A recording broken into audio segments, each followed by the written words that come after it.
Hello again, everybody. Welcome back to HemingwayLand.com, your source for quality, affordable land in the state of New Mexico. So today we're going to be talking about not one, but two new properties going live in the Tierra Verde subdivision out there in Cibola County. For those of you who are not familiar with the subdivision, it is one which we like to say has no regs, no rules, no HOAs, no dues. That means it is completely unrestricted land in which you could do whatever you want with the property. And as you can see from the headline, this unrestricted land sits very close to the Cibola National Forest. So there's a lot of benefits to this. A lot of our buyers are very fond of properties in this subdivision, and we like to list them, and you guys like to buy them. Now, quick thing I want to mention, we're going to be talking about two properties in this video. It's going to be posted on both of their respective listing pages. The properties are not adjacent. They are, however, very close by to one another. So pretty much anything I discuss here is going to pertain equally to both properties, and if it does not, I will make you aware of that. With all that said, let's get to some specifics. This property is CBNM-6748A. The other property is 6748B. Both, of course, are in Cibola County out there in the Tierra Verde subdivision. Both properties are 5-acre lots, and both are going to be priced at $4,500. With all that said, let's pull both of these up on a map, show you guys exactly where these are. As with all of our listing pages, come down here, click the GPS coordinates, and we'll bring the property up on the Google Maps.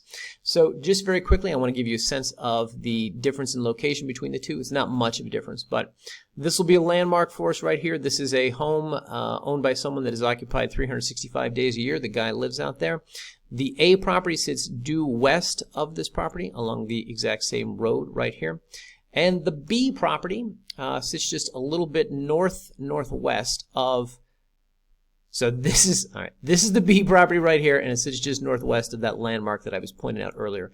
Another landmark close to the B property is another developed home area right here that somebody has out there. Whatever the case, I'm going to work off the A listing, guys, just an FYI. So with all that said, let's talk about where this is. If you're not familiar with Cibola County or with the Tierra Verde subdivision, if you haven't watched one of my Tierra Verde videos before, I assume at the very least you're familiar with Albuquerque. Albuquerque, of course, is the most densely populated region within the state of New Mexico, up here in the north central part of the state. Cibola County sits just west of Albuquerque, and the subject property is about 90 miles due west of this main city out here. If we right-click and measure distance, right-click on the map and measure distance, you will see roughly, yeah, about 90 miles, something like that. Taking the 40 west most of the way, and then the 53 finally out to the subject property itself. Now, it should be noted, Cibola County is one of these regions in which you're going to have more cows than people, more wildlife than people out here. It is not a densely populated region, but it is ideal for nature lovers. As you can see, there's a lot to explore out here. El Malpais National Monument in the conservation area, chain of craters wilderness study areas out here. We zoom in here on the 53, you're going to see the ice caves and the Bandera volcano are out here. Additionally, as far as bodies of water are concerned, you've got the Zuni Reserve over here just north of Rama. And, of course, the Blue Water Lake State Park, which is a really picturesque area that you could really take advantage of. A large body of water out there, great for fishing, boating, jet skiing, so on and so forth. And that sits just due north of the property. If you take the 57 or the 50 or the 612, I have no idea what this road is actually numbered. It's got 12 numbers on it here on Google Maps, but point is you could take that due north out to Blue Water Lake State Park. Additionally, there's a lot of other great things to take advantage of out here. Ambrosia Lake is in the region.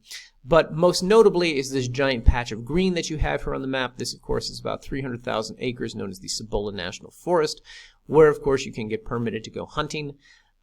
Great place for just hunting, camping, hiking in general. But hunting out here, typically the wildlife that you find out here that gets hunted most are elk, mule deer, and wild turkey. I believe those are the top three. With all that said, the Tierra Verde subdivision sits down here just south of the 53. It is roughly about 4,500 acres that occupies pretty much all the space that I'm circling right here. And when the developer came in and bought up all this land and chopped it all up, they chopped it into healthy portions of property. All are pretty much the entire subdivision are all 5 acres each. So the A property that we're talking about right now is one of those 5-acre lots, and unfortunately, Google Maps does not have the plat overlay, but if you come back here to our listing page, you can get a sense. Number one, we have the Google Earth overlay to give you a sense of approximate size, shape, location, and additionally we have the plat map here if you want to confirm the exact 5-acre location of this property. You got that, and then we've got the punched in version here if that means anything to you. A lot of our buyers like looking at plat maps, so I like to provide them. With all that said, a couple things I just want to point out here. The homestead that is located over here, the guy who lives here apparently lives here all year long. Our photographer, when he went out here to photograph the property, ran into him. The guy was very nice, but he said that he does live out here throughout the year. He powers his home with solar. He didn't want us to take pictures of his home. You can kind of see the solar setup here.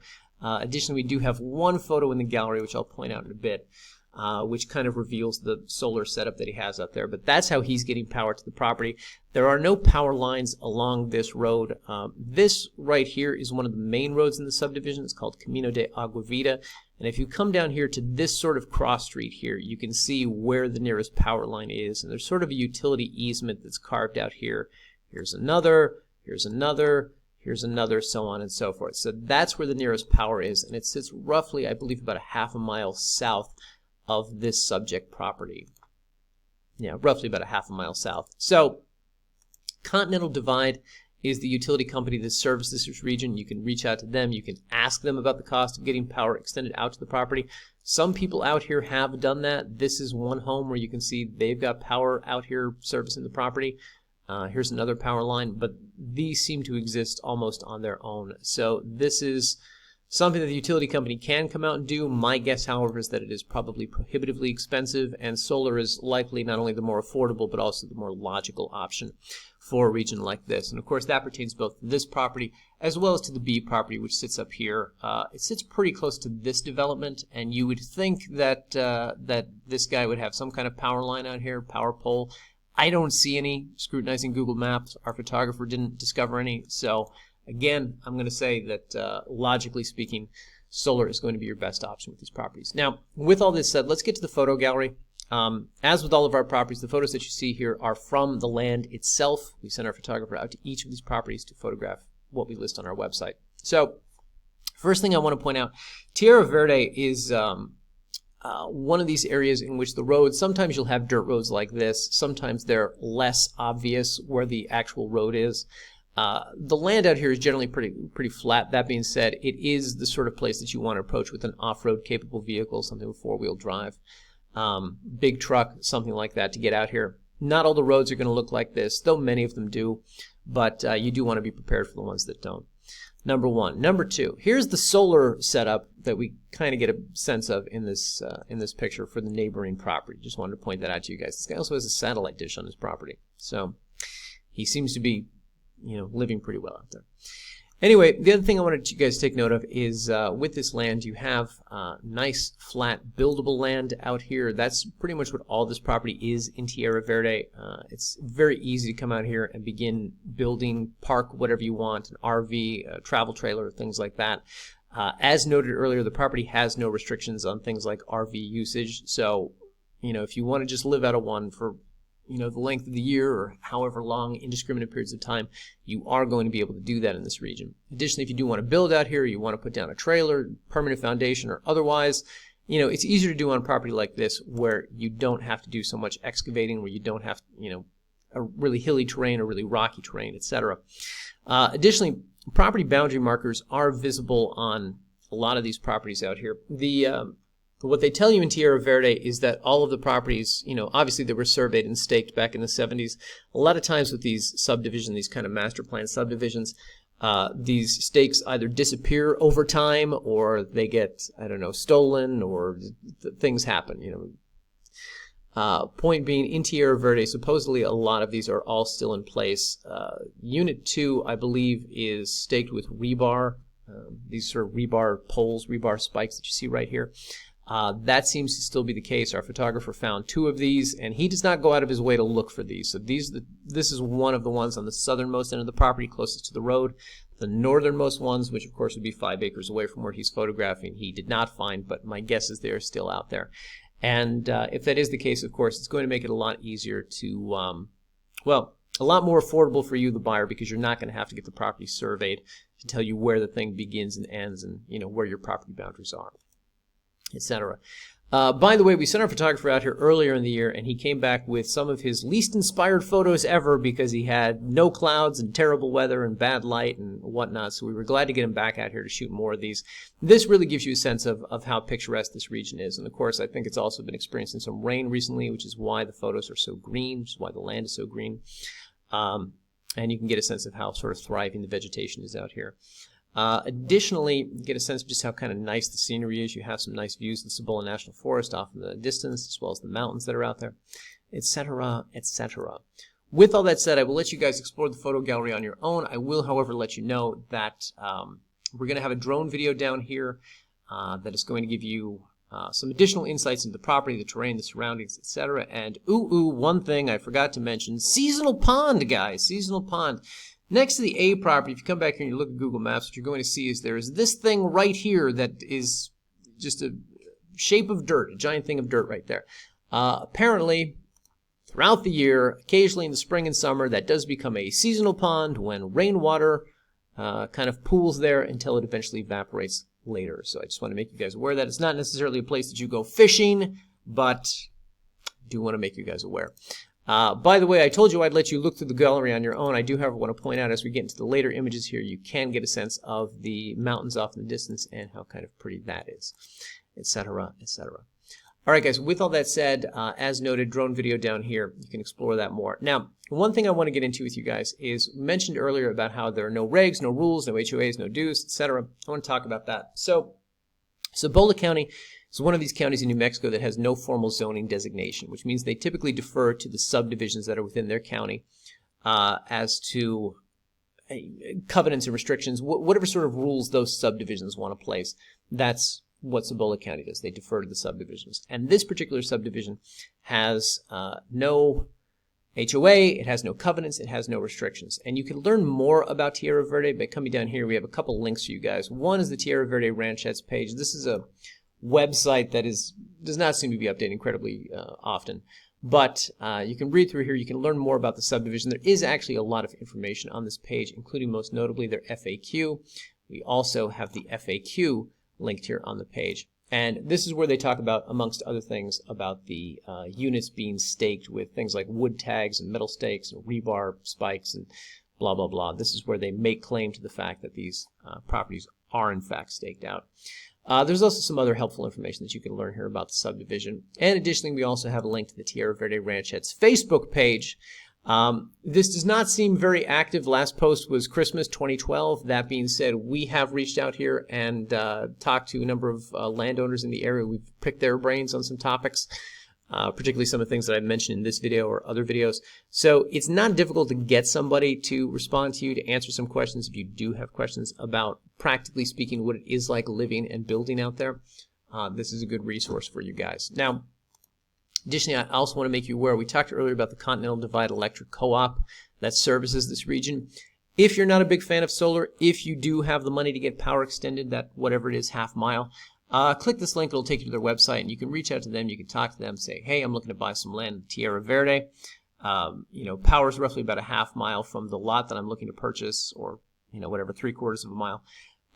What is it going to take for me to get power extended? And they'll probably ask you a question like, what's the legal description of the property, which is written up here, or what's the parcel number of the property? Sometimes they look them up that way. Sometimes you can just ballpark it by telling them the subdivision, and you're lucky to get somebody on the phone who kind of knows where things are in their county, and they can give you a better sense from there. But if that is a conversation that you want to have, that's one of the best ways to do it. Additionally, I want to make you guys aware the New Mexico State Engineer's Office is down here. Click on this link. It'll take you to their website. These are the people you want to talk to about getting a well drilled on the property, water rights for the property. They control all water rights, commercial and residential, within the state of New Mexico, and they are the ones who have this to do with permitting, etc. Quick thing, guys, do want to make you aware, if you are thinking about a well on the property and you're asking about water table depth, we get that question a lot. There are well logs on this website if you poke around, if you explore long enough. That being said, there's never a hard and fast answer about these things. It's never, oh, it's definitely 30 feet on this chunk of land, or oh, it's definitely 150 feet on this chunk of land. It's best to reach out to local well drillers, local vendors in the area who are familiar with regions like this, who can probably guide and coach you better as to what the price will be. Price with well drilling is usually price per foot downward. However far they have to drill, they charge you for that. Positive sign, however, is when you do see residences in the area, like this guy that we were talking about earlier, or like this one up here, or like the other one that I pointed out over here. There are people living out here. There are people living in this region. There's not a lot. It's a pretty sparse subdivision. I mean, it's excellent place for quote-unquote social distancing. It's an excellent place to be left alone. But that being said, when you do see residences like this, it usually indicates that there is a fairly accessible water table out there. Most likely all or most of these people have wells, and it's safe to assume that they're probably pretty affordable to get set up. That being said, it's always a good question to ask in advance when making a purchase like this. Now, with all this said, guys, I just want to point out to you, we've had some properties in the Tierra Verde subdivision that we've listed for closer to $6,000 in the past. These properties are at $4,500. If you're wondering what the discrepancy is, a lot of it has to do with the purchasing costs that we have with these things. Sometimes the ones closer to $6,000 usually had more back taxes we had to pay. Additionally, the ones closer to $6,000 also had the benefit of title insurance. We closed through a title company. This property does not. These $4,500 properties do not. We did not close through our usual title company out there. So we're going to be providing a special warranty deed for you guys. That being said, there is about a $1,500 savings here, and if you have questions about chain of title or difference between a warranty deed or a special warranty deed and what that means for you as a landowner, feel free to give us a call, and we can talk more about that. Whatever the case, if these are properties that you're interested in purchasing, just come up here, click the Buy Now button. It'll take you to secure checkout here on the website, where we're going to ask you for a couple pieces of information: legal name for deed, you, your wife, your husband, your kids, who do you want named on the property, tax address, where's Cibola County going to send the yearly annual bill. Agree to our terms of service, click next. On the next page, we'll ask you for credit or debit card information. For the record, guys, if you can't charge the entire $46.50 on one credit card, give us a call at the office. Tell us you want to split this over, whatever, 2 credit cards, 3 credit cards. We will accommodate that, but it's just the kind of thing where you have to reach out and just ask us, because we can't set the thing up otherwise, the checkout, set it up otherwise, etc. For the record, guys, our company owns both of these properties, so once you give us the money, as far as we are concerned, you now own both the properties. Practically speaking, however, the way this process works is we're going to write up a new deed. We're going to email it to you.